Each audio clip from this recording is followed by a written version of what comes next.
So I'm sorry that I've just started recording after we've been speaking. I wanted to share something with you that I think is the biggest trap. The biggest trap is celebrating your intentions more than you celebrate your actions. And from the outset, it may not even seem like something for you to worry about. Here is where you have to catch yourself. From today going forward, you will not share with anyone your intentions. You will only share with people your actions. I am starting a business. It should not be shared with anyone. I have 30 clients that I have called over the last 1 week. Is something worth sharing. I am going to lose weight is not something to share with someone. I have exercised daily for the last 21 days. That is something to share with someone. You know, the reason is that your brain does not know the difference between something you're imagining and something you're experiencing. And sometimes you sabotage yourself by giving yourself, your brain, something to celebrate that is not real. Your intentions are not real. Your actions are. If you allow your brain to celebrate your intentions, it gives you false satisfaction. It gives you false satisfaction. You can be so excited to lift 1,000 kilograms. That's the intention, until you get to the gym and realize you don't have the capacity. You can be so excited to run 5 miles, 5 or 10 kilometers, until you get to the field and realize after the first 300 meters, you are out of breath. But at the time you are sharing it and planning for it, it feels real. It's not. What is real is the actual action. That's the first thing I wanted to make sure we talk about today. We have to step beyond intentions into the realm of action. That's the first thing. The second thing, the second shift that you need to make if you are going to achieve momentum during these 90 days, you have to stop measuring your results. Stop measuring your results and start measuring your action. In other words, stop searching for the outcomes. You don't control the outcome. You control the input. Stop watching the weight scale if you're trying to lose weight, and start watching what you eat. Start watching how far you walk. Start watching how many push-ups you are able to do. Start watching what you can directly control. And this is what is called in business the lead measures. You don't have any control over the lag measures, at least not directly. What you have complete control, direct control over are the lead measures. Measure your repetitions. How many times have you exercised over the course of a month? How many times have you skipped that cake or extra cookies or extra sugar? How many times have you opted for something healthy instead of something unhealthy? Measure your input. Focus on the lead measures. The lag measures, the outcome, the results are not in your control. They will come, they will catch up. Because if you focus on your results and the results are not coming quickly enough, you are going to be discouraged. You and I are driven to seek pleasure. You and I are driven to avoid pain. How do you get the reward from your input? It start counting the reward, the input. Start counting the input as you begin to see a streak of 20 days when you have shown up on every single day. It becomes part of your identity. You start to see yourself as something who is consistent. That is the input, and that is something in your hands. That's something you can control. That's something you can measure. The more consistent the input becomes, the higher the quality of the input, you automatically begin to feel rewarded. You start to feel good about something that is taking you in the direction that you want to go. And here is why that is extremely important. At the level of environment, being able to be in charge of the input gives you power over your environment. This is what I'm about to share is extremely crucial, particularly during this season. Most of my life and most of your life happens in transition. Most of our life happens in transition, such that if you are waiting for the transition to end, you are going to miss a lot of the opportunities that the environment gives you. Most of our life is happening when we are traveling to go work somewhere else, where we are traveling back, we are leaving work, going home, we are leaving home, going to work, we are waking up in the morning. Most of our life happens in transition. When you are at work, you are there for maybe 8 hours or 10 hours. Most of your day, your work day, is spent in transition from one meeting to another, from one email to another, from one conversation to another, from a break back to work, from work to break, arriving in the morning, settling in. There is always transitions. And if we wait for things to be perfect, it means we've already lost a big chunk of our life, right? So something, for example, like exercising every day, it's going to take me and you the resolution that it doesn't matter where I am, whether I am in flux or out of flux, whether I'm in transition or out of transition. I have the control over the input. What is the input? Show up and exercise. Show up and practice. Show up and stretch myself. Show up and do the push-ups. Show up and do the sit-ups. Whether I'm in transition or I'm not in transition, I know that this goal is so important that I can't wait for things to be settled. I can't wait for things to go back to routine, to ordinary. And that means during the holiday season, no matter where you're traveling to, whether you're going for a get together kind of some kind at work or with your family, or this is the time when you actually start to create a rhythm, because you're creating a rhythm in the midst of more distractions than usual. Therefore, by the time you cross into January, if you have been able to exercise on a consistent basis in December, January becomes easier, because January has the excitement of the novelty of the new year. It's a new life. It's a new opportunity. You find yourself more ready. Most of my life, most of your life happens in transition. Right now, there are people in transition. Gladys is traveling somewhere. She is transitioning from home to some other place. And these are the opportunities. Why do you think radio stations started seeking out the company that own the transport vehicles around Nairobi, especially the matatus? Why do you think most of those matatus started switching to radio stations instead of playing DJ mixes? That's because the radio stations realized that they have audience every morning that is in transition. They have you at a time when they don't need you to be seated at home for them to get to you.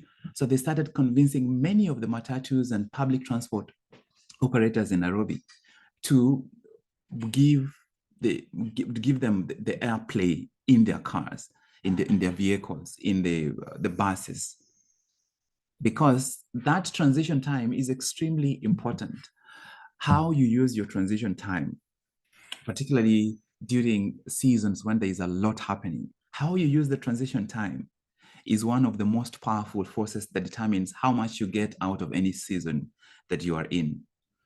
You get to control your environment. You get to choose what kind of behaviors you exercise, and the kind of behaviors you exercise permit you to release more of your capacity.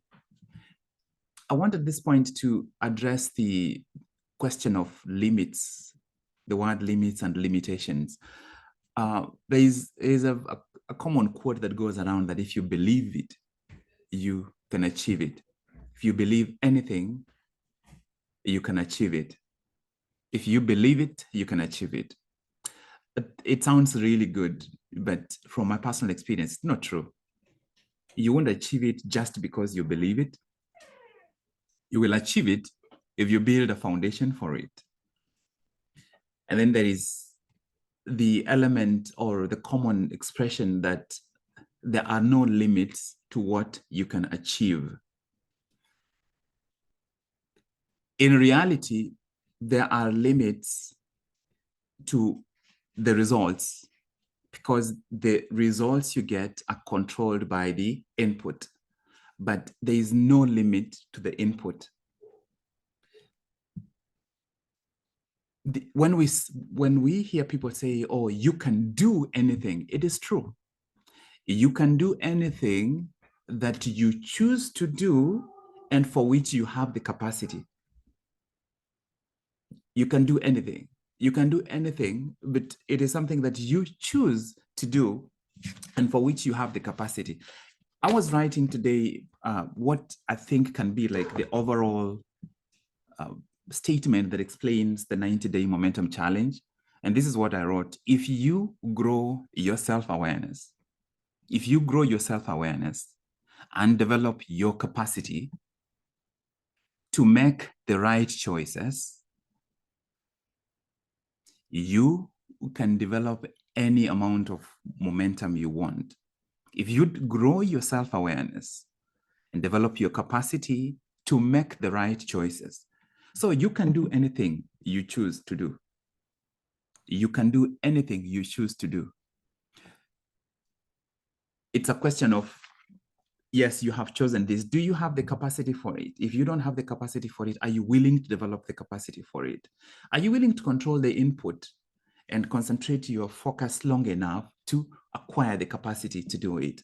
Once you have the capacity, if you have the capacity and you consistently start making the right choices in the direction of what you've chosen, there's no limit to how much momentum you can develop.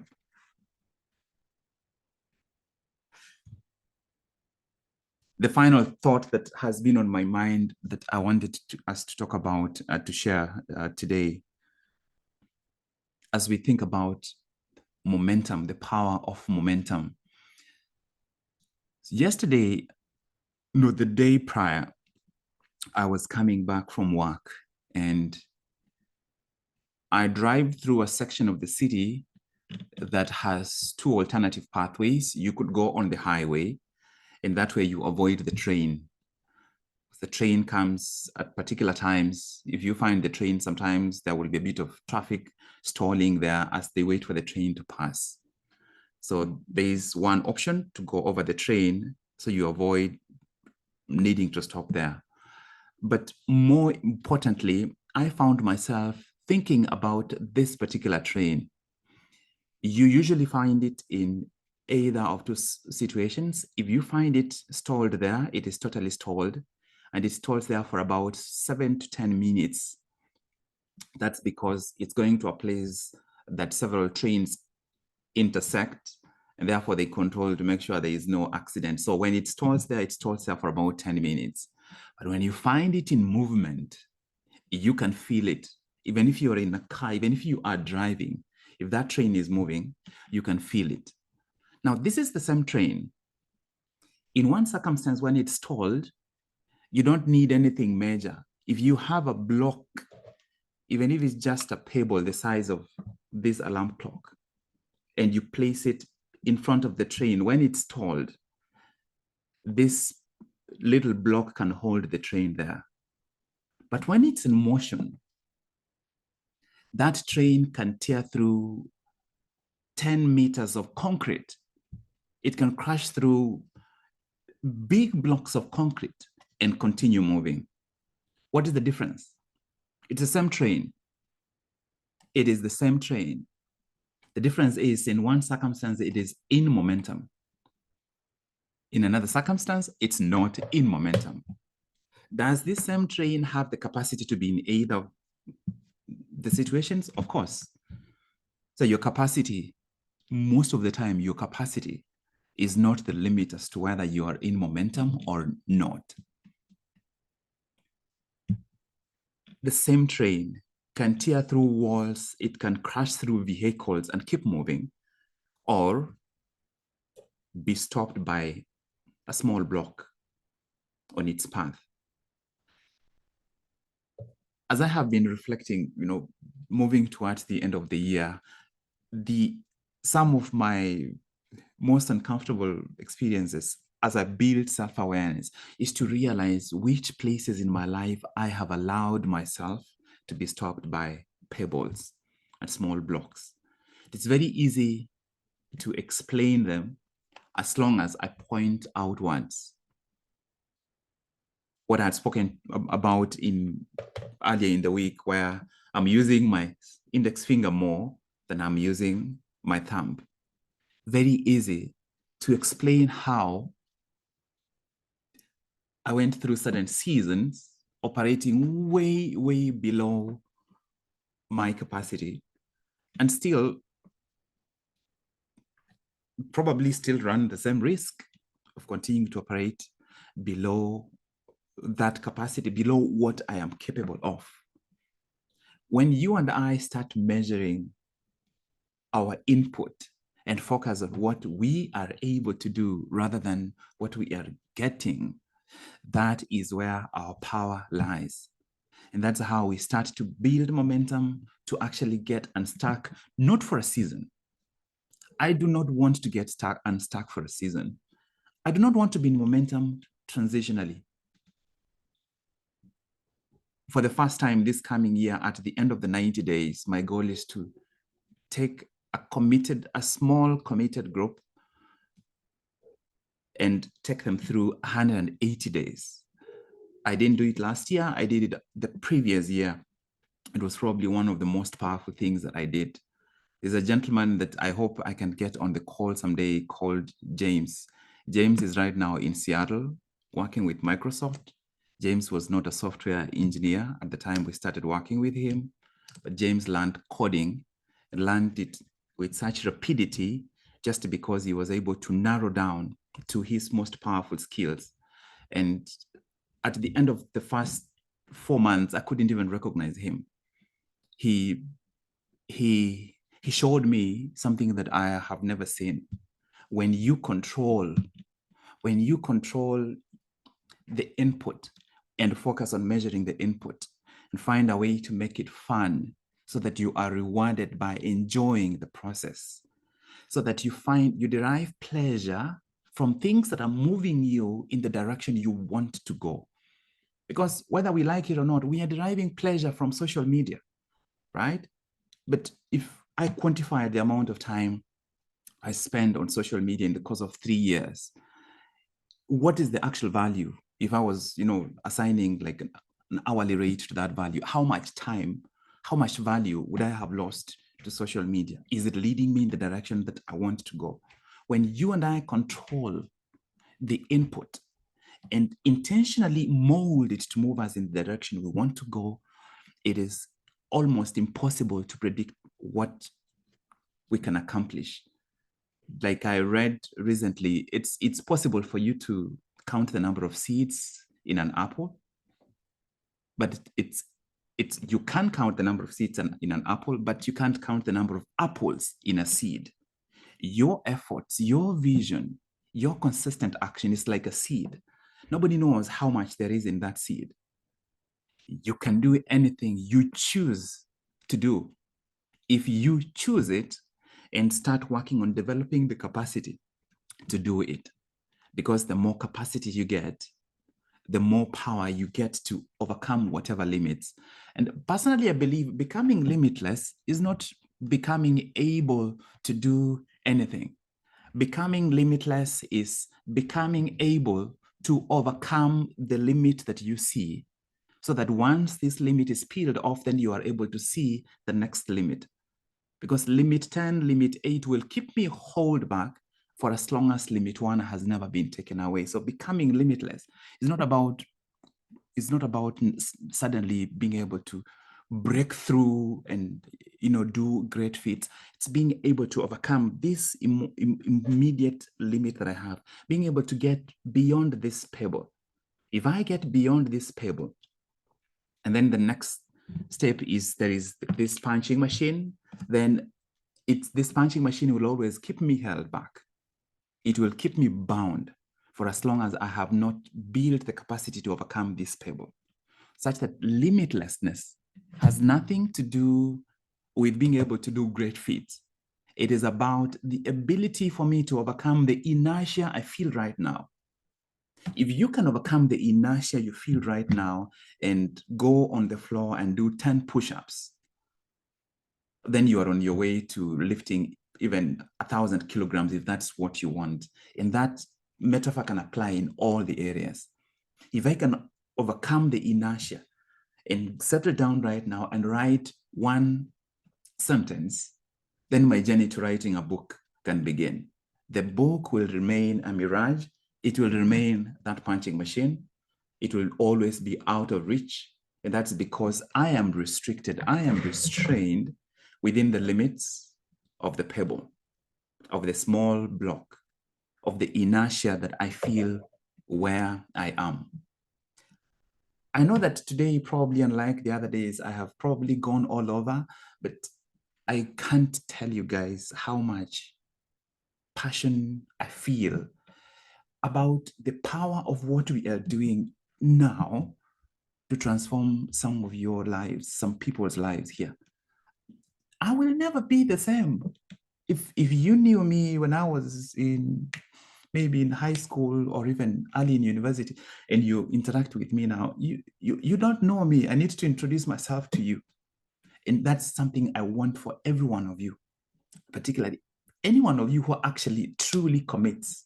If you truly authentically commit that you're crossing into 2024 differently than you ever crossed any other year, 2024 has no idea who is coming for it. It has no idea. But are you ready? Are you ready to overcome the pebble? Are you ready to intentionally start moving out of friction and heading towards flow? Are you ready to move out of resistance? And it's not resistance of big things. It's resistance of the small things.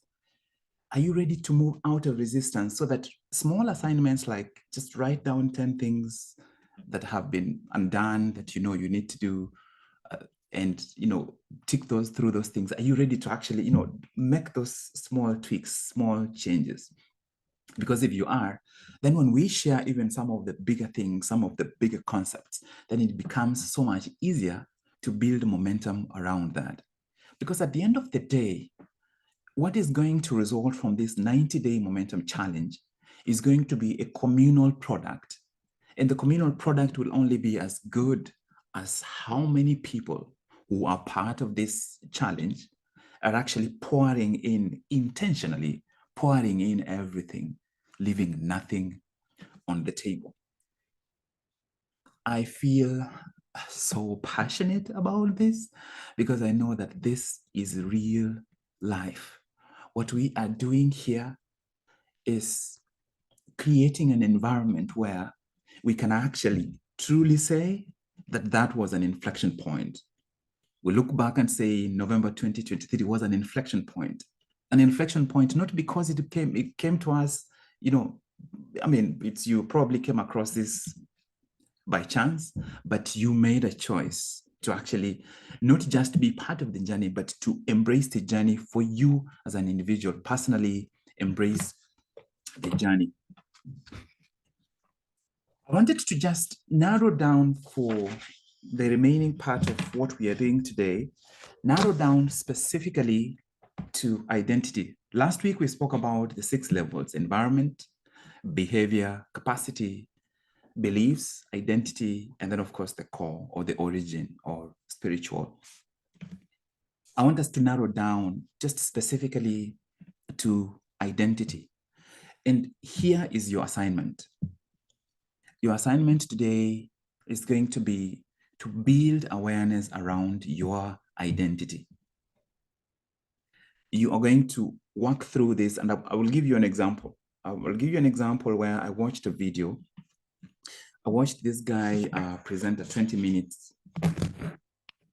video, 20-minute TED Talk. And my goal was to figure out, without him telling me, was to figure out what I understood about how he sees himself. In other words, his identity. And you no need to write these things down. This is what I inferred from watching him: that he is hardworking, he is a competitive winner, that he is a rationalist. So he prioritizes how logically things make sense rather than how emotionally they impact him or impact the people around him. And you can tell If he sees himself as a rationalist, you can tell what kind of leader he is. Such that if some of his reports, the people under him come to him, they're like, oh, I lost my mom. He will probably give, mostly give a logical response rather than necessarily being empathic. It came out from his own words about how he went to Harvard. And that can be a good thing. It can be something that disconnects him from an audience, but this is just me perceiving him. He sees himself as a father and a brother, but he has children, and there was no time where I heard about whose child he is, or who, does he have a mother, does he have a father. It's not an error on his side. I mean, it's probably just how the story was presented. He sees himself as an entrepreneur. He sees himself as having an abundant mindset. He sees himself as fit and healthy. He sees himself as humble. He sees himself as assertive. And you can hear those two. So humility and assertiveness sometimes require us to act differently. But if these are two components of his personality, his character, how will he show up? So I was just sharing that with you as an example that our identity shows itself off in very subtle ways to other people. My challenge and your challenge is to build awareness about how we see ourselves and start being curious about how that influences how we show up. So here's your challenge, your assignment. Outline as much as you can, and this will probably take you weeks, but start off the journey today. Outline what you believe your identity to be. And there are many domains. What's your identity spiritually? What is your family of origin? What kind of life experiences you have had? What are your most important interests in life? It can go anywhere. The goal is for you to start that process of becoming more aware about who you are. Are you a believer? Think about, for example, when it comes to market forces, are you, if something new came into the market, are you an early adopter? Are you part of the majority who wait for something to become mainstream to use it? Or are you the one of the laggards who will use something when everybody else has already tried it? Are you an enthusiastic person or not? Do you see yourself as fast-paced or medium or slow-paced? Are you a high-energy person or a low-energy person? And why? Are you a morning person or an evening person, and why? Are you open or closed? Are you enthusiastic or reserved or measured? There are many domains that this can go into. Start off somewhere. How do you see yourself mentally? How do you see yourself behaviorally? So some of the categories that I wrote down that might be of help to you. How do you see yourself physically? How do you view your body? In other words, how do you see yourself emotionally? How do you perceive your ability to take up responsibility, to be disciplined? How do you view your character? Do you view yourself as a creative person? How do you view yourself with regards to your spirituality? What is your self-concept? What do you believe your purpose is? What are the most important roles you play on a day-to-day basis? What is your place in the world?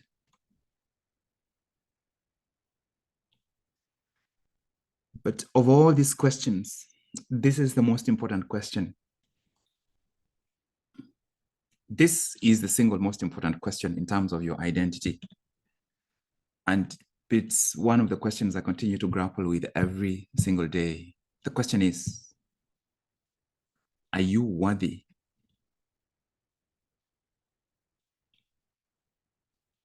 Are you worthy? Are you worthy of love? Are you worthy of respect? Are you worthy to achieve the goals that you desire for yourself? Are you worthy to leave behind a sterling and beautiful legacy? Are you worthy to occupy the spaces you are in right now? Are you worthy to move into the spaces you want to move into? Are you worthy of the kind of life your heart desires? If you are married, you want to get children, are you worthy to be a mother or a father? If you are in a job where you want to grow, are you worthy? I think that is the single most important question when it comes to your identity. Are you worthy?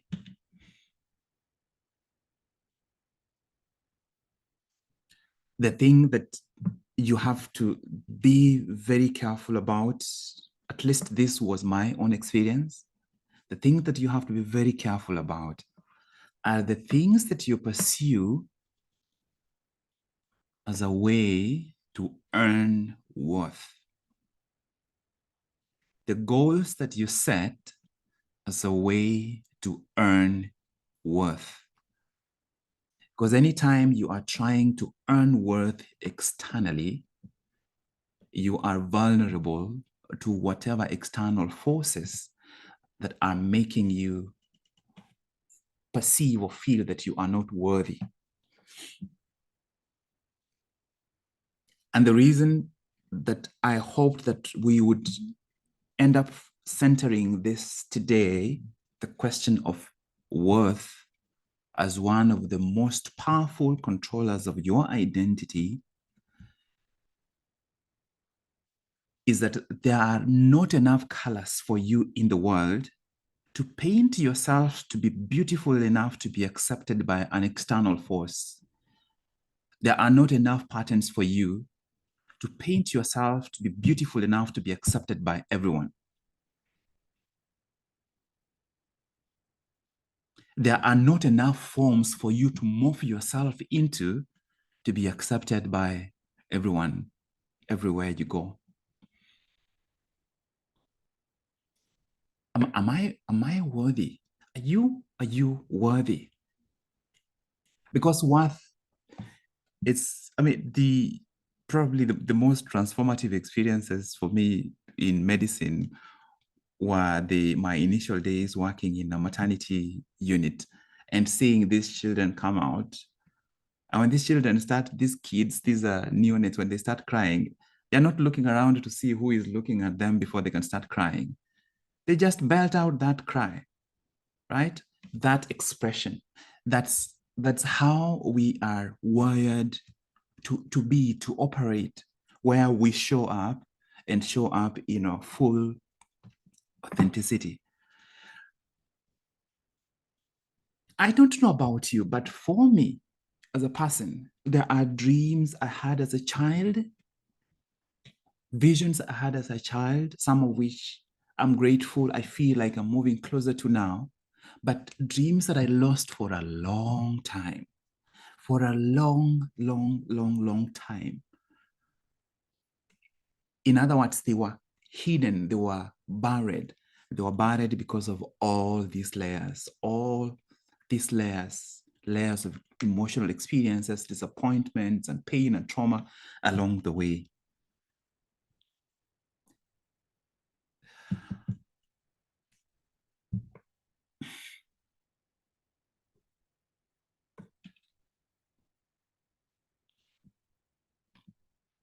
If you narrow down and you didn't necessarily get to do any of the other components, if you spend time specifically on this question of worth, if you need at some point to end up working with a therapist, that must be something that you actually absolutely prioritize. I've worked with, the first time I started working with a therapist, it was the most scary experience for me, but probably one of the most transformative. The goal is to begin to peel off and realize that some of the areas where we are emotionally stuck, it's because we are trying to protect ourselves. You're literally still trying to protect yourself.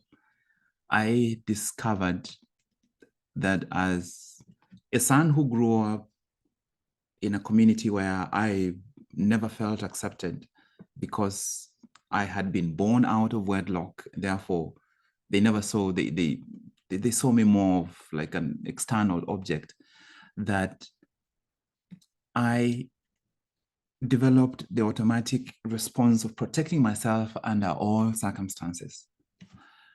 Your emotional patterns that you developed as a child will stick with you for a long time, and they can become like a prison, protecting you from threats that are no longer in your life and keeping you limited in a space that you should already have transcended. Are you worthy? And what would that journey be? Would 2024 be the year when you reoccupy the space of your self-worth and finally become free of goals that are only meant to be a way of essentially earning your place in the world? There is no goal that is more frustrating and more exhausting than a goal that is meant to qualify you to an external standard. Because there is no qualification that will be sufficient. You will always fall short. There is not enough money, there is not enough beauty, there is not enough slimness or bulking up with muscle, there is not enough degrees, there is not enough promotion at work, there is not enough that you would ever earn that will make you worthy and therefore fulfill that external standard.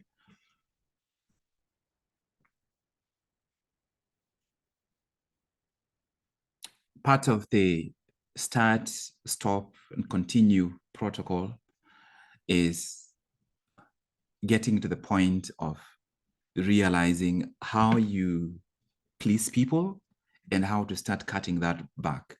How sometimes you express yourself through your life in terms of the things you agree to show up for, the ratios that you agree to show up for when you actually know you don't want to go, right?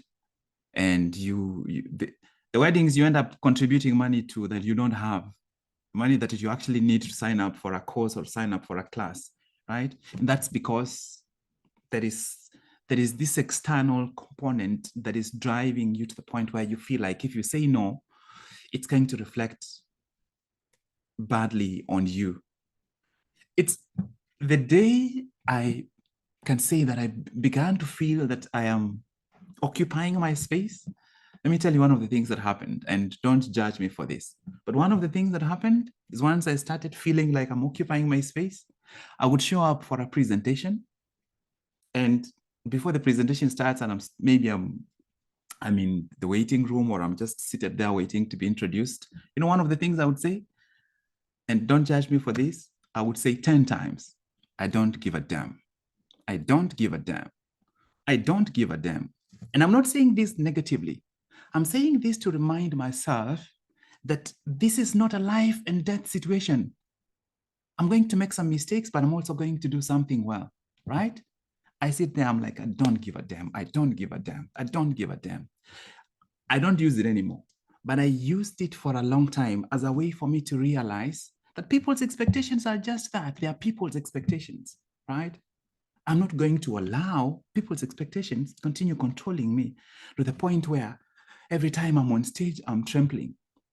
And that was the first time that I started going on stage and feeling the pleasure of being on stage, because I'm like, I'm going to mess up and I'm going to do well. So what? It's going to be one of the two. It's going to be a mix of one or the other. If if you give a little less damn, this is my promise, if you give a little bit less damn in some of your encounters, you'll actually realize there is so much room for you to actually express yourself and be real, be more real, and start becoming free of the external strings that try to pull you, almost making you like a puppet, acting in a way, trying to morph and fit into other people's molds, the molds that they have for you. I did not think that this was going to take us almost a whole hour to share. But I hope that it's not just an empty ramble, that I wish you could see my heart about this and see what I hope for us for throughout these 90 days. That this is not a goal setting challenge. This is supposed to be a transformative experience. And transformation is painful, transformation is hard, but that we choose to walk into it regardless, because we believe this is a worthy goal.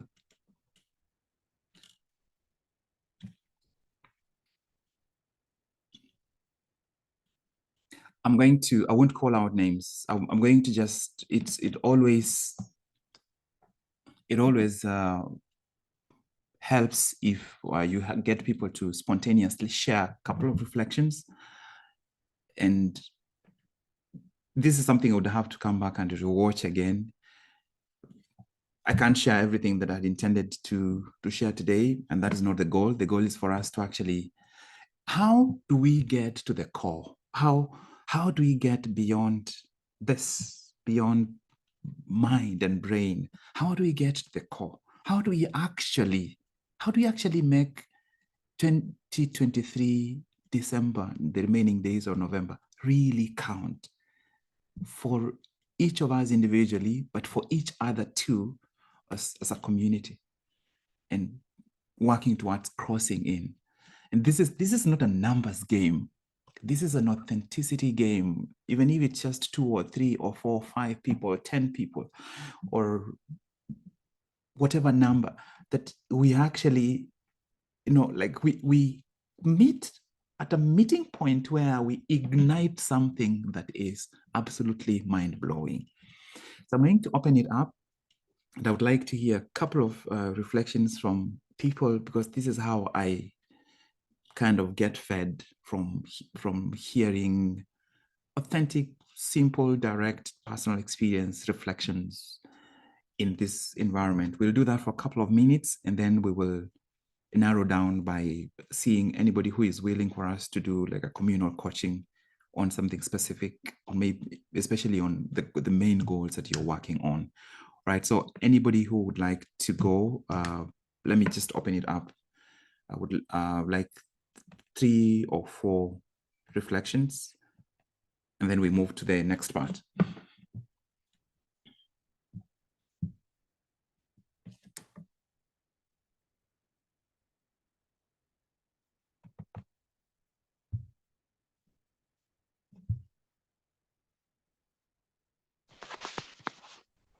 Good morning.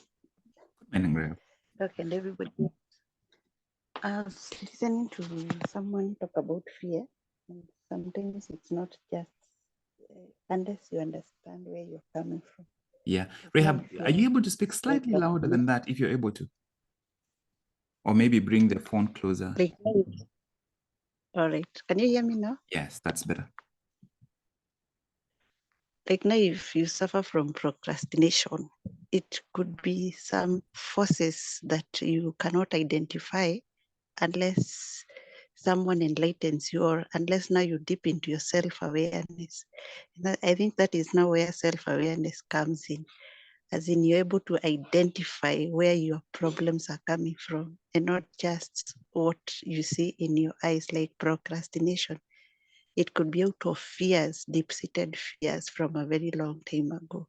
So unless now we are able to work on those issues, those deep-rooted issues, you may not be able to push yourself to your limits. Maybe clarify that. Thank you, Rehab. That's such an important. This ties directly to the question of worth. Sometimes most of the time we procrastinate because we don't believe we are ready, or what we are trying to offer to the world is ready. And unfortunately, that's a trap that we can live in for such a long time. First of all, talk about the solution to procrastination is to start taking consistent actions. And it may not be in the areas where you feel most scared. It's first of all, create an engine that starts moving. The only way to start, like the quote I shared earlier, the only way to start is to start. And once you have started building a bias towards action, then it becomes easier to carry it and use it wherever else. Now, it is possible to rely on therapy or coaching to get you out of that stuckness. But at the end of the day, even after you've gotten out of that stuckness, momentum depends on you moving. And the more you move, the easier it becomes for you to break through even barriers, break through any psychological loops or whatever is stripping you. Here, this is one thing I have seen over and over and over. Everyone that I've ever coached that had an important goal, which they tackled and successfully completed it, their progress was accelerated once they incorporated very consistent physical activity. Once they started exercising consistently. In other words, consistent physical movement always accelerates progress. Consistent physical movement always accelerates your progress, because when you're trying to overcome something like procrastination, you are trying to create mental momentum, and all psychological experience is underpinned by physical experiences. Your emotions are essentially your energy in motion. And one of the most powerful ways you can influence your emotions is by actually moving. Movement always creates momentum physically, but also creates momentum as internally, emotionally, even spiritually. So I believe one of the ways to overcome procrastination is find something that you are not as scared, start doing it consistently. And then we will talk about some of the strategies which you can use to link up unrelated things. But because one area of your life has momentum, and that momentum begins to be spread to other areas. Part of the other thing that can be the reason why it's very easy to get stuck is when you don't have clarity about what is most important. What is the single most important thing that you should focus on working on? But this is probably beyond the focus of what we can discuss today. So thank you, Rehab, for that. Let's get maybe 2 or 3 more, and then we'll move on to the next part.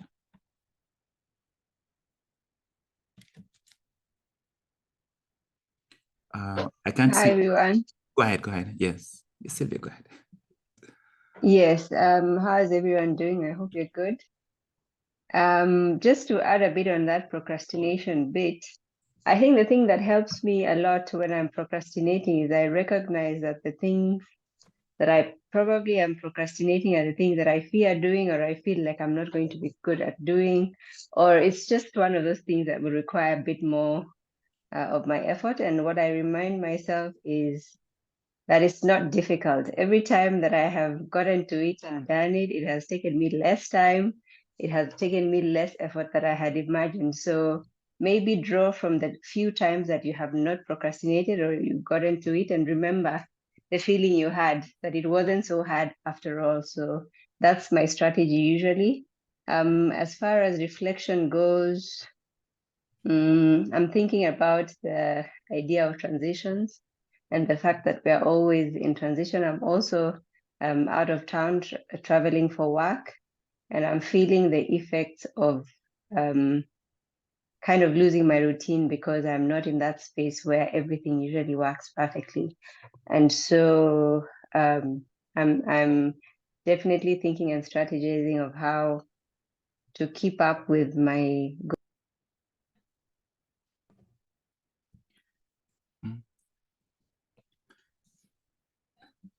so how I'll be able to keep through the coming days, especially the Christmas holiday, where it will be more interaction than I'm experiencing here already. The other thing is about identity. My second goal, which was I had two goals: keeping fit and selling. And I think I'm going to have to work on the identity of being a salesperson.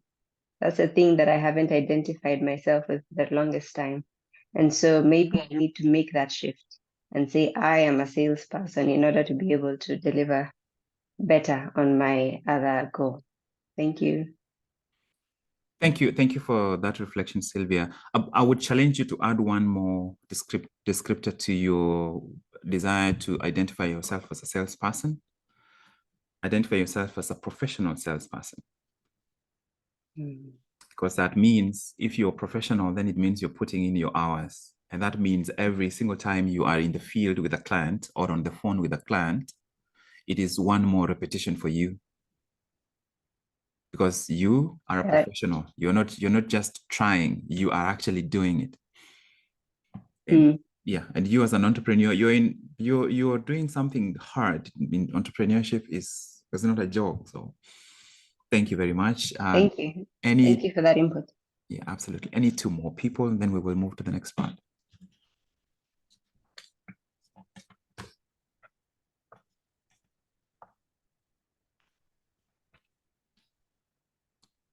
Shiro, are you coming on? Good morning. And then after that, yes. Yes.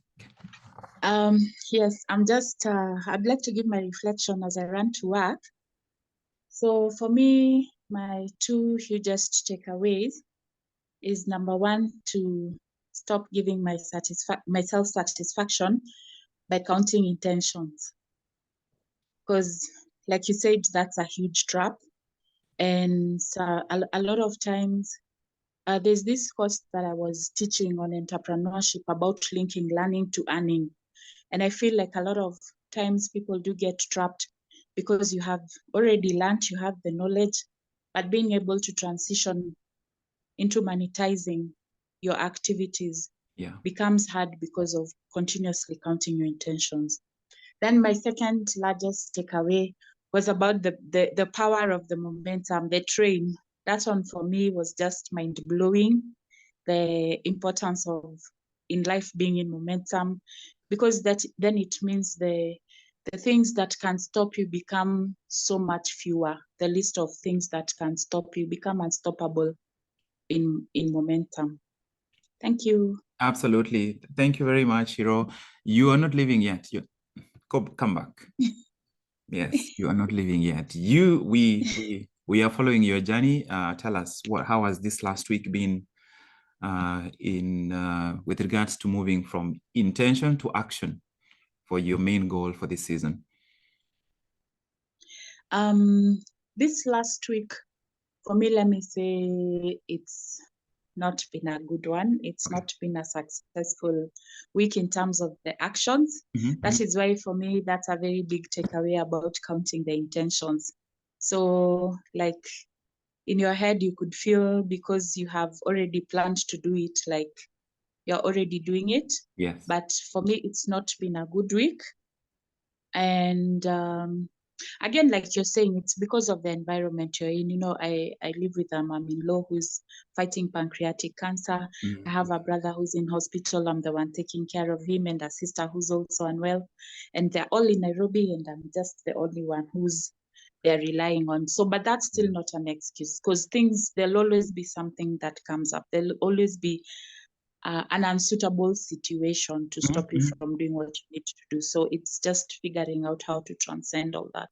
Yeah, you are dealing with a lot. Yeah, so but my week has also been successful in terms of reading. At least my reading culture has been consistent since we began. Yes. So at least that's a win for me. And also just reading really recenters you, because as you feed your mind, you get into a better space to even just be able to deal with what you're dealing with.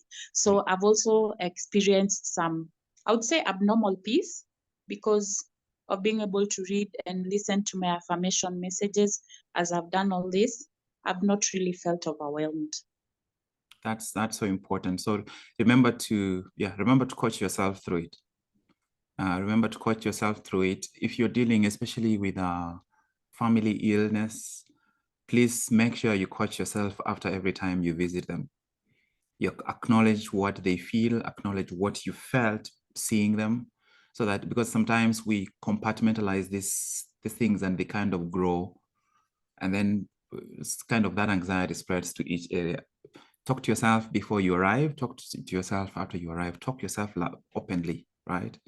And acknowledge in such a way that the processing of this emotion becomes like everybody, your brain feels like everybody knows that, so you don't have to keep, bottle it inside. So keep going. We are watching your journey, just waiting to see by end of January where you will be. Okay. Thank you. All right.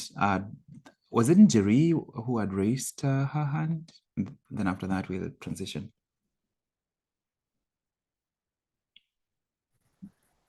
Oh, hi. That was me. Let me try to put on my video. Are you using Wi-Fi or the mobile network? Okay. I'm using the mobile network. I mean, my link here, the reception is very poor.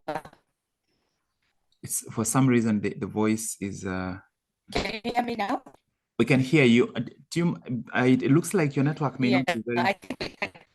Your network may not be very strong. If you don't mind, you could just turn off the video so that you improve transmission, and also disconnect the external. Just use the mobile microphone itself. Can you try again?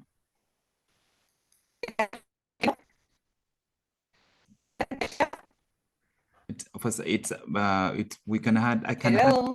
Hello. Go ahead. Hello. I'm so sorry. Can you hear me now?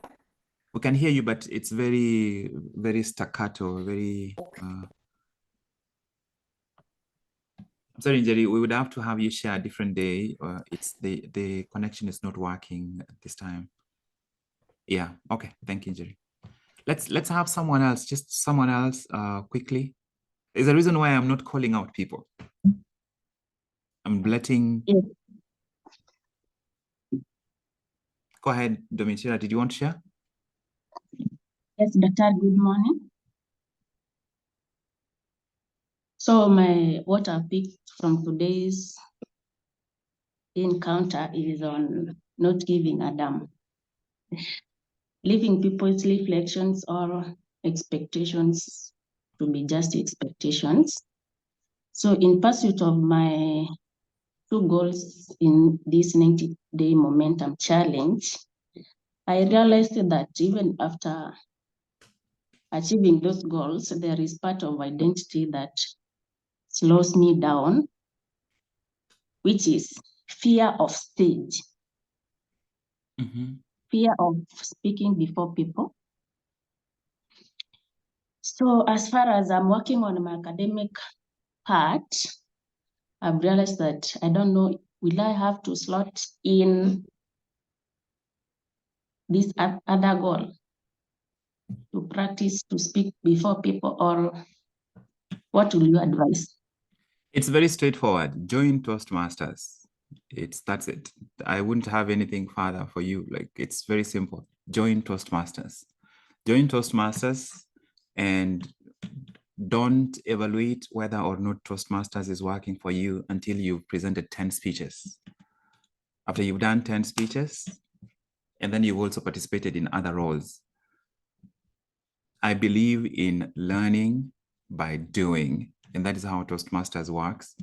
It teaches you how to plan. It teaches you how to listen, teaches you how to realize that this is for you, Domitila. You always feel more anxious than you look. when you are standing in front of an audience, you always feel more anxious than the audience realizes you feel. So the suffering of anxiety is actually internal when the audience actually can't see what you are feeling. So join Toastmasters. And this would be the best time for someone in your stage to do. I wanted to say something else, and this would apply to everyone in Shiro and everyone else. From today, the remaining part of the year, if you have the choice to do push-ups or to read a book, and you're not able to do both, I want you to do push-ups and sit-ups. If you have the choice between reading a book and exercising, whether it's whatever book it is, even if it's the Bible, if you're not going to do 5 push-ups before you read the book, you are shortchanging yourself. Create a little bit, creating, if you're doing everything that you're pursuing during this challenge, but the physical part is lagging behind, you are shortchanging yourself in the most expensive way. I don't intend for that to come out coldly, but I don't know how else to express it. If you have a choice of reading a book, if you have the choice of reading and moving your body, and you can't do both, move your body. But ideally, connect these two things. Before you read the book, you're going to do, you don't need to do 20 push-ups or 30, just do 5. They don't have to be perfect. You can do them on your knees. Just do them. Yeah, just to do them. Move before you try. You already, if you can speak English, you already have too much knowledge for Africa. Just need to start acting. Yeah, if you can speak English for Africa, you are already overqualified. If you can say the word issue and you can correctly spell the word congratulations, you're overqualified for the African market in terms of your knowledge. What you need is not more knowledge. More knowledge will be good, but more knowledge without action, you are shortchanging yourself. Domitira, Toastmasters, and I will link you up with Gladys, who is has been there are many people here I know that are in Toastmasters. Join Toastmasters. Toastmasters released my voice. I wouldn't be here today if I did not join Toastmasters. When I joined university, I used to introduce myself. My name is Job Mogire, but now I can say Job because Toastmasters allowed me to overcome. So go join Toastmasters. Let's have just one more person, then we will transition to the last part. And thank you, Domitira. One person. Hi, Job. I see. Go ahead. I'm tempted to really talk. Now, mine is the takeaway from what we've discussed. I think I need to borrow the I don't care attitude, but in a good way. Mm-hmm. I've been getting issues in achieving my goals and achieving what activity I want to do because of caring too much. So I've gotten to a position whereby now I don't want to care anymore in a good way so that I'm able to execute what I want to have done by the end of this season and also start up the year 2024 in a very good note. Thank you. Just that for now. Thank you, Marcy. We know how committed you are. So let's go ahead and do this. Okay, it's called coaching time. It won't be long. I would like somebody to volunteer who wants us to talk through their main goal. I'm not calling out names today. And if we don't have a volunteer, unfortunately, that will be the end of the meeting. I want to inculcate during the rest of the meetings the idea of go first. Don't wait for someone else to go. Go first. Okay, so who would like us to talk through their goal?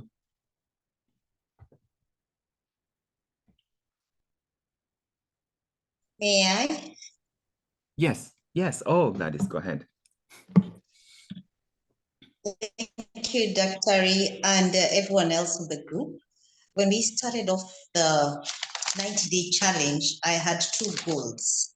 But by the time I was on my 3rd week, I think they have been refined to one goal of finding clarity in my purpose.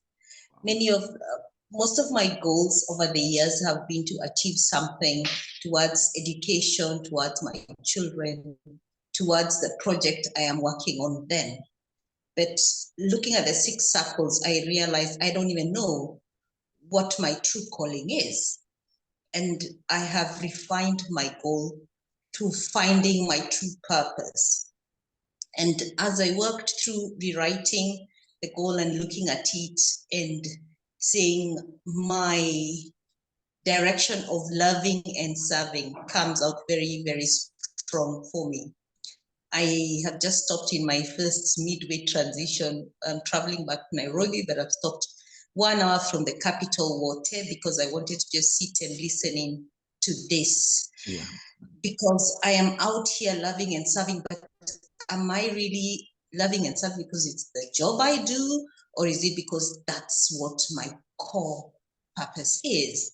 So I'm redefining the identity of who I am. I'm also in my mid-50s, and that,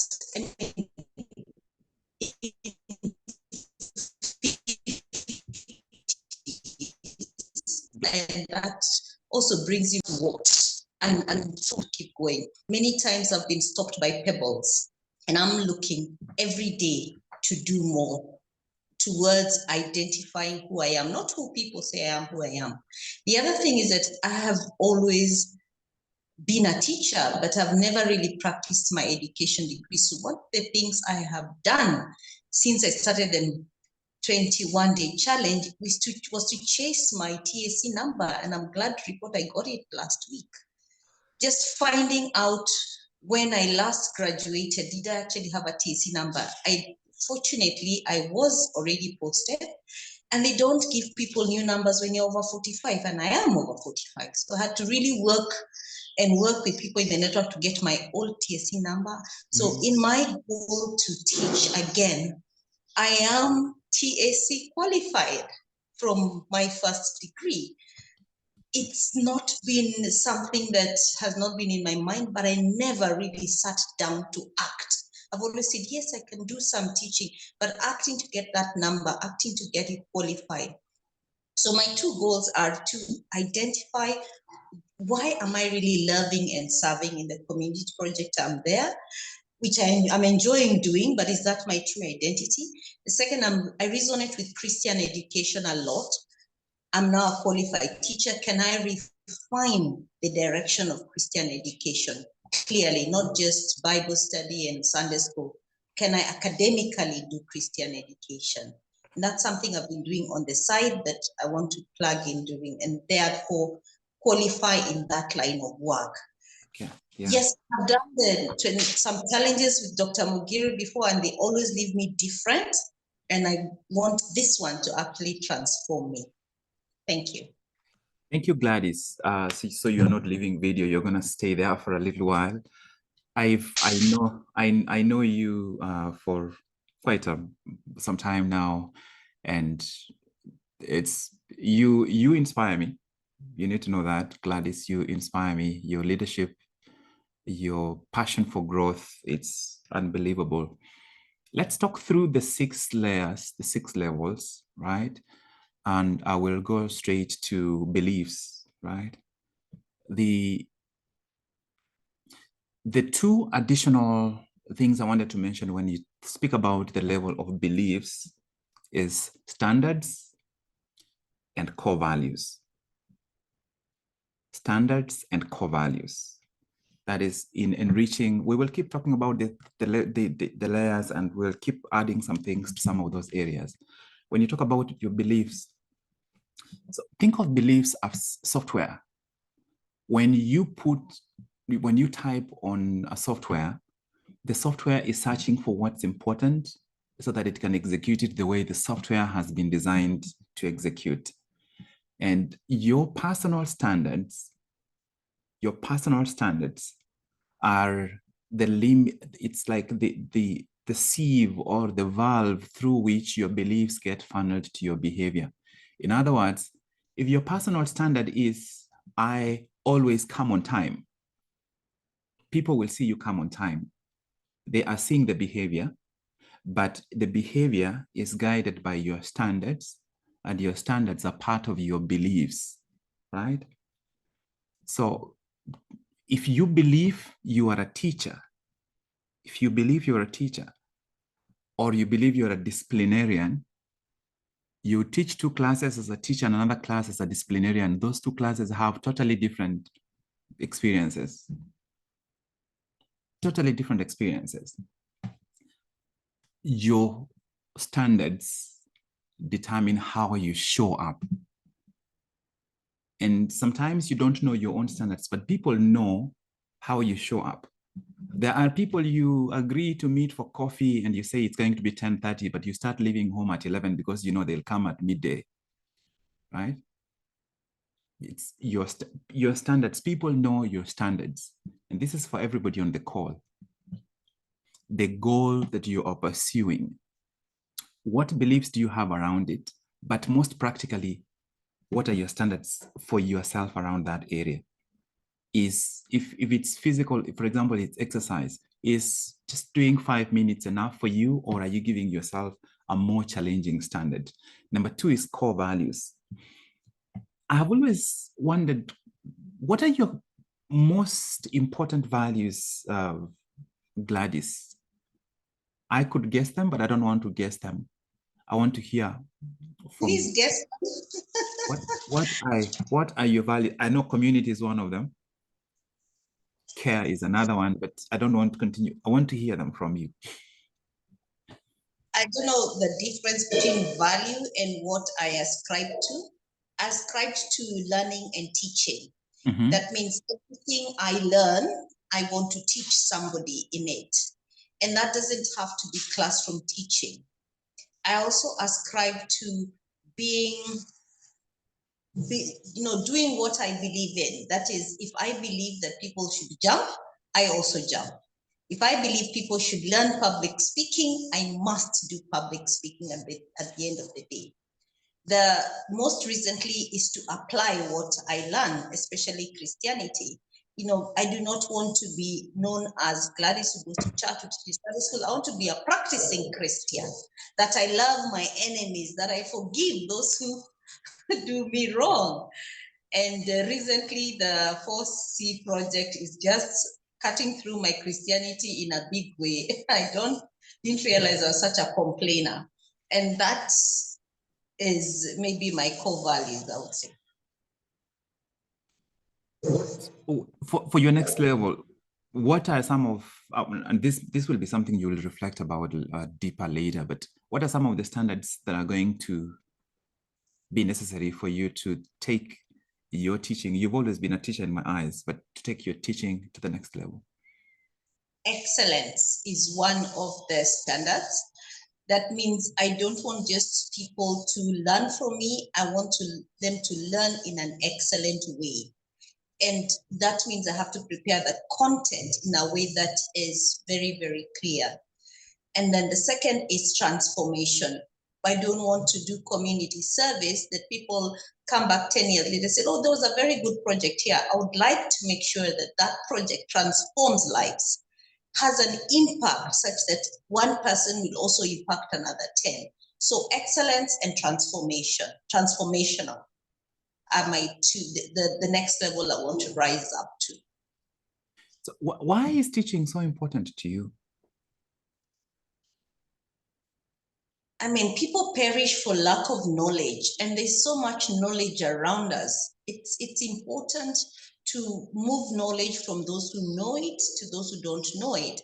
And I've just realized, even from writing memoirs of the old generation people, and helping people writing their self-books, they have so much knowledge. I wish there was a class for retired people. That knowledge doesn't come down from our generation to the next.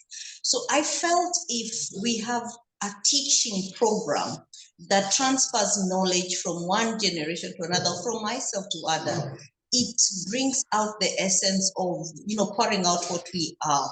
So teaching is not just for me, it's even to help people to teach what they do have in a simple and not difficult way. There are people who have great knowledge in chicken farming, but they've not brought it out to the community because they are fearing to teach, or they think they don't know how to teach. Yeah. How can we make a transformational program where they are able to share their knowledge into the community in a nice way, in a way that transforms the community? So teaching is a transformational way of life.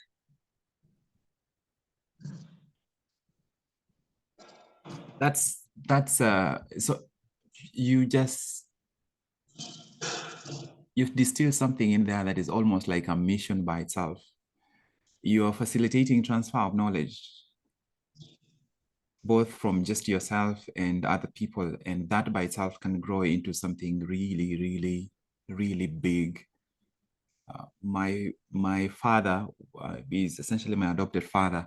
Is an excellent tailor, excellent tailor, but there is nowhere any of his knowledge has been documented. And so when you say excellent chicken farmers who go down with their knowledge, I know what you're talking about.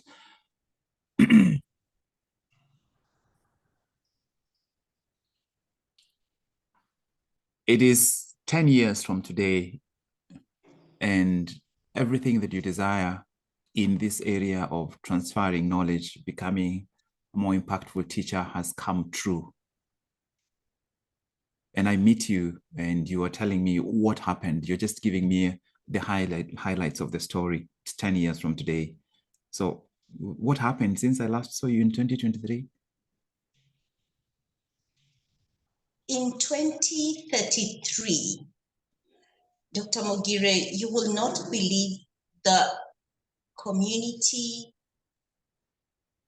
knowledge transfer that has happened in 4 sections of Kenya, where we have a center where old retired people over 70 come to not only recoup what they have done, but to mingle with young people and share their knowledge as libraries. In the essence, these young people then go back and they have set up centers to apply this knowledge. So we've had people who have been retired tailors, we've had people who have been retired teachers, and we've had people who spend 90 to 60 days in our center. They're given food, clothing, health. And this center has become a franchise network where we've set ISO standards that anyone else who wants to duplicate it can duplicate it in their area of community.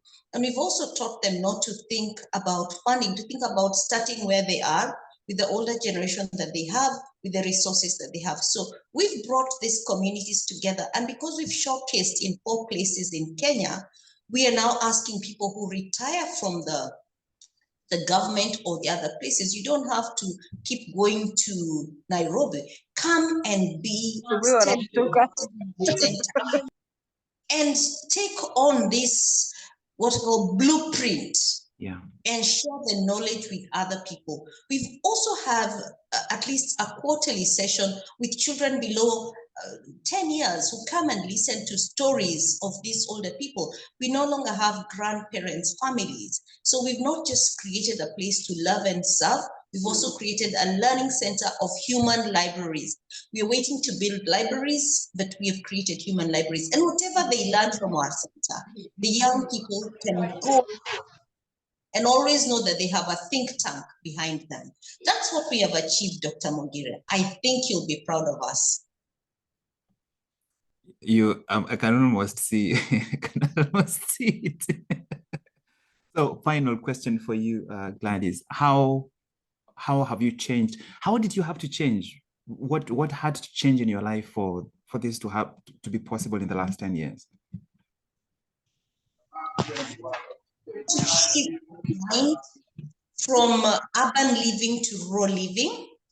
I had to shift my mind from making big money to making big impact. I had to change my mind that I can learn from everybody I interact with. And that space of learning also creates a space for teaching. I also had to shift my mind that people desire big things when they retire. They desire communities that love them.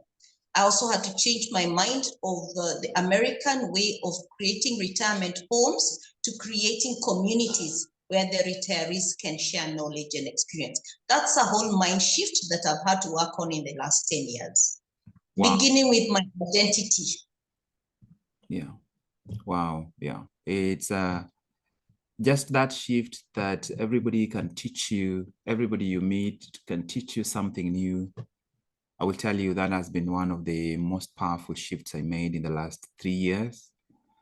And it's everybody on the call is, if you would pick something from Gladys that she's shared today, amazing gems, especially this one. Everyone you meet has something to teach you. Everyone you meet, if you can successfully do the 4 C's in every interaction, you'll find that you are quieter during conversations, because otherwise you'll find yourself complaining, you'll find yourself criticizing, you'll find yourself condemning, you'll find yourself comparing or competing. And it will open up the space to actually absorb people's presence. And it's a whole different game when you absorb somebody's presence, where they feel, you don't need to tell them that you see them. They know that you see them. Thank you, Gladys, for agreeing to come on and for us to talk through the goal that you're primarily working on. Gladys, movement every day. And this is for everybody, okay? Movement every day, right? Coach yourself out loud. Continue the 4 C's, right? From today, there's no talking about intentions, just reporting results, just reporting what the actions, the results, not the outcome, in terms of I have done X, Y, and Z, if you're going to share. And I'm going to encourage some of you, if you choose, you can actually decide on, even on social media, there is no intention that is going to be shared. There's no intention of I intend to know. If you're reporting anything, it's what after it's been done. If it's a workout, it is after it's been done. Not when you arrive in the gym and take a picture like I have arrived, I'm about to lift weights. No, it's after it's been done. If it's not been done, nobody gets to hear about it because it didn't happen. It is not real. It's only real after it's been done. Let's continue working together, guys. There are some sections of this today's sharing that I know I will need to go back myself and listen and actually make sure that I am making it real in my own life. We will end today's sharing here, and I look forward to seeing you all in the course of the week. Some of the days in the course of the week, we might have like audio conversations. WhatsApp now allows that. We will figure out what most reasonable time would be. Otherwise, that would be it from me today. I will share this recording within the next 24 hours because now it's almost 11. I have to close my eyes and rest. But once I share it, I will send a link. Thank you for joining us. Perhaps I will just now, for final reflections, because I think it's a good way to close, perhaps I will now request a couple of people, just to maybe 2 or 3 people. I'm sorry, we are 18. If we try to go through everyone, it's going to be another 45 minutes. Just a few people to share very quickly a few reflections, and then that would be it. I guess I will just call out a couple of people, and I would probably call some of those who are with us for the first time. Elena, I think it's your first time here. Are you able? So Elena, John, W, and Moses. I will go with those for now. Elena, are you able to share? Yes, I am. My signal isn't too strong, so I'll keep my video off. Okay, go ahead. So this is the second time I'm doing the Momentum Challenge, and I must give credit where it's due. The past challenge helped me accomplish at least 75% of the goals that I set out in the year. Wow. And yeah, with the tasks that I set for myself, I became more in touch with my spiritual side of life. I also started to become a bit more emotionally intelligent, and those are things that I wanted to improve myself.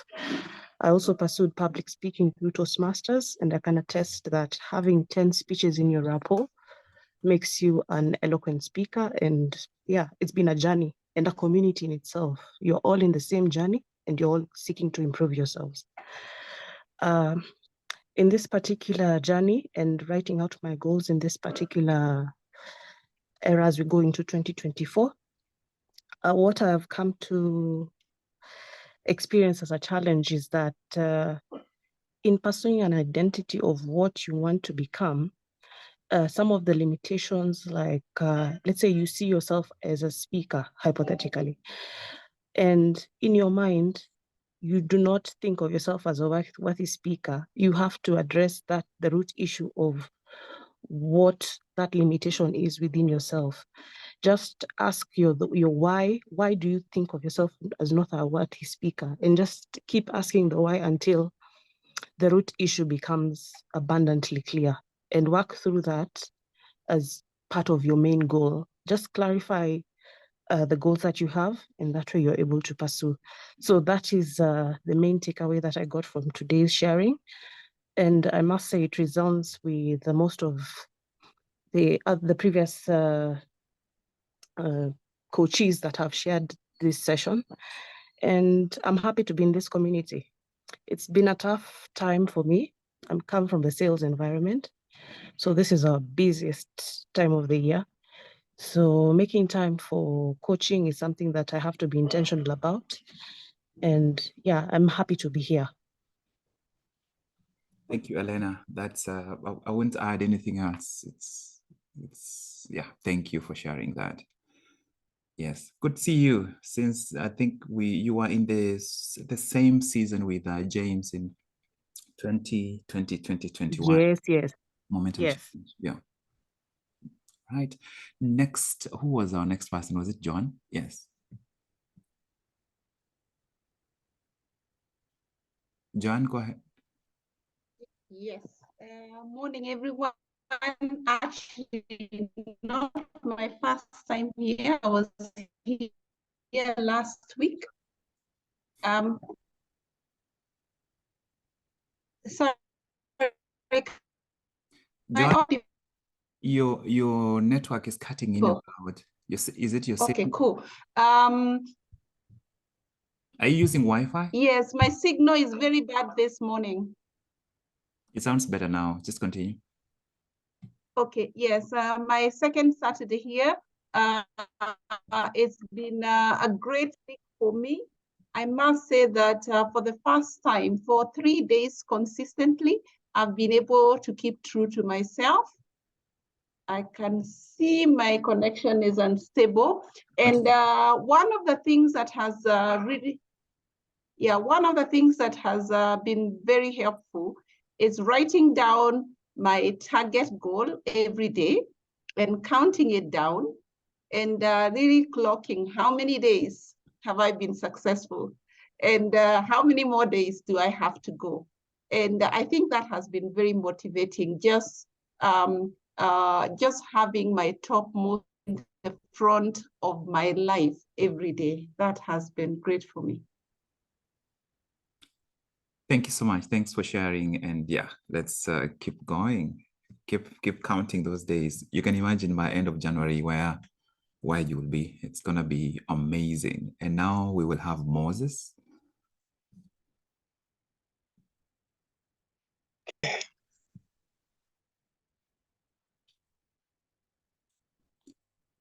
Moses, go ahead if you're able to. Hi, good morning, everyone, and good evening. Can you hear me? Yes, we can hear you well. Okay. Let me say, maybe one of my main takeaways from today is the aspect of, reflecting on myself. I'm looking at the aspect of, I've been making very good intentions to make some things, some actions, or achieve something. But at times I find that I've figured out that I'm stuck in the feeling good aspects, and I don't actualize what I've been targeting. So I think, like, moving forward, what I'm working towards is focusing on action and not letting that feel good emotion just take over. I want to celebrate after I've done that activity or what I want to do. Yeah. And then the other aspect is that within the week, I think what I've been able to do quite a bit is, yes, I've been intentional on my activities, and I'll just mention what I've been. Currently I started doing some exercise every morning, and that one I've been fulfilling that, and then it has also brought another aspect, like it's helping me wake up early to be better and able to do. And I think moving forward, it's something I want to continue with, and that is actually taking action, not just talking about things or even just being intentional.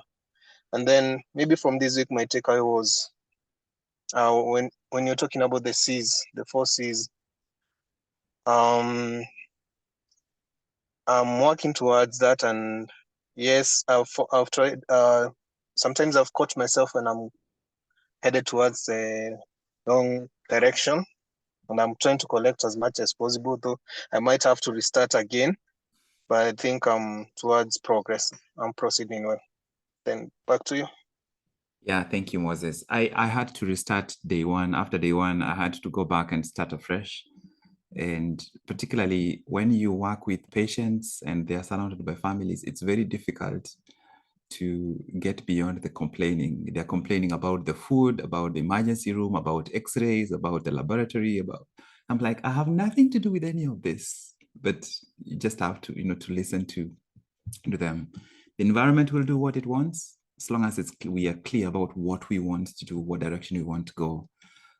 You can keep going regardless of the challenges. That will be it today.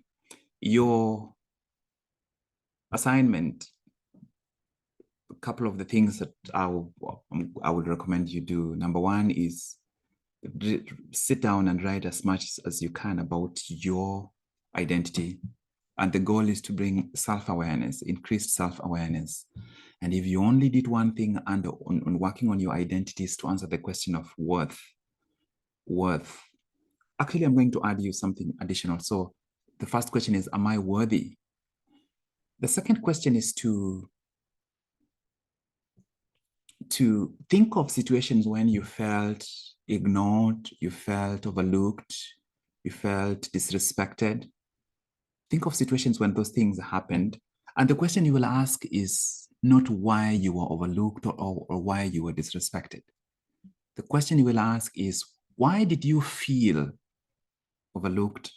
Why did you feel disrespected? You fold this finger and open the thumb and point it back here and find out why, what is it in you that perceived it. I hope that makes sense. So the first one is, am I worthy? And it will help you figure out some of the areas where you're probably setting goals or pursuing certain achievements just as a way of building up your worth for the purpose of fulfilling an external standard. But then the second part is, why did you feel it? Because that takes out everyone else and leaves you there with those emotions. And you begin to see, what is it, a meaning you attached to it? Did it trigger something that is unhealed in you that you need to work through? I don't know what it will trigger, but why did you feel X, Y, Z? So that it is now you and that experience. The other people are just the environment. They're like a mirror, right? Why did you feel a certain way? This is how we begin to figure out, why did we shrink away from that opportunity? Why did we avoid asking for a raise? Why did we not do X, Y, and Z in certain environments? Because we begin to realize how we attach emotions. So the first assignment is about identity, and you have those two questions. Am I worthy? And see how much you can figure out, and then of course write about your other elements of identity and why did you feel X, Y, Z, and think about the situations. Number two, I will share a link to evaluate today's session, and please give me feedback about today's situation. And when I share the link, it will have something very specific about just today's situation. And then number three, please go back to the timeline after this.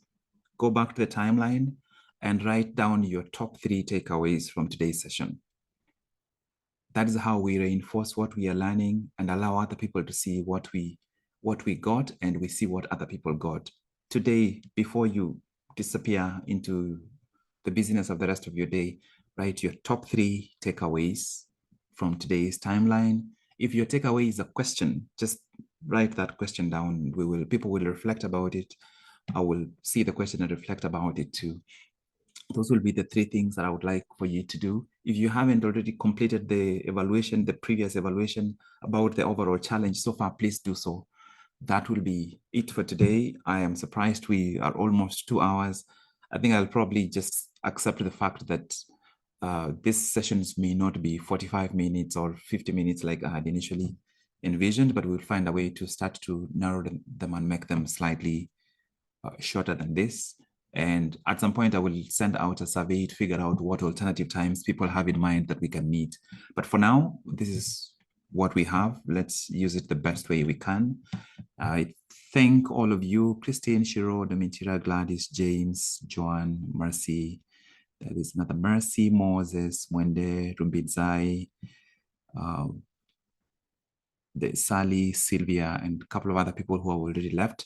Thank you for being in today. I look forward to see you again next week. I will share the link within a couple of hours, probably within the next 1 day. Let's keep moving. This was day 25 of the 90-day Momentum Challenge. My name is Dr. Mogire. Remember, we are working towards January 31st, 2024, and 2024 has no idea who is coming for it. Goodbye.